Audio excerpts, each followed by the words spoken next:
Good morning all. ഇന്നത്തെ എൻ്റെ ചിന്ത, ഹൃദയം തൊടുന്ന സ്നേഹം വാടും വരെ പരിപാലിക്കുക. ഒരു ചെറിയ ഗ്രാമത്തിൽ ഒരു തോട്ടക്കാരനുണ്ടായിരുന്നു. അവൻ തൻ്റെ തോട്ടത്തിലെ പൂക്കളെ ഒരേപോലെ സ്നേഹിച്ചു. ചില പൂക്കൾ വേഗം വാടിപ്പോകും, ചിലത് കൂടുതൽ ദിവസങ്ങൾ നിലനിൽക്കും. പക്ഷേ അവൻ ഒരിക്കലും ഇത് വാടും എന്ന് കരുതി ഒരിക്കലും ഒരു പൂക്കളെയും അവഗണിച്ചിട്ടില്ല. ഒരു ദിവസം ആരോ ചോദിച്ചു, ഇത്ര ശ്രദ്ധയോടെ എന്തിനു പരിപാലിക്കുന്നു? അവ ഒരിക്കൽ വാടില്ലേ?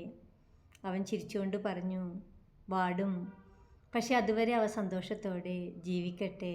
അതാണ് എൻ്റെ ജോലി. ജീവിതവും അങ്ങനെ തന്നെയാണ്. നമ്മൾ ഇഷ്ടപ്പെടുന്ന ആളുകളും നമ്മളെ ഹൃദയത്തിൽ സ്ഥാനം നൽകിയവരും ഒരിക്കൽ നമ്മിൽ നിന്ന് അകലാം. ജീവിതം മാറാം, സാഹചര്യങ്ങൾ മാറാം, പക്ഷെ സ്നേഹം ഒരിക്കലും കുറയ്ക്കരുത്.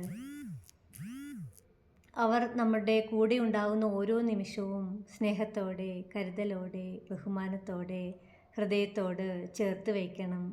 കാരണം ബന്ധങ്ങൾ നിലനിൽക്കുന്നത് വാക്കുകൾ കൊണ്ടല്ല, നമ്മൾ പരസ്പരം കൈമാറുന്ന സ്നേഹം കൊണ്ടാണ്. അതിനാൽ നമ്മൾ സ്നേഹിക്കുന്നവരെ ഇന്ന് തന്നെ വിലമതിക്കുക. കാരണം വാടിപ്പോകുമെന്നറിഞ്ഞിട്ടും പൂവിനെ പരിപാലിക്കുന്ന കൈകളാണ് യഥാർത്ഥ സ്നേഹം. Thank you.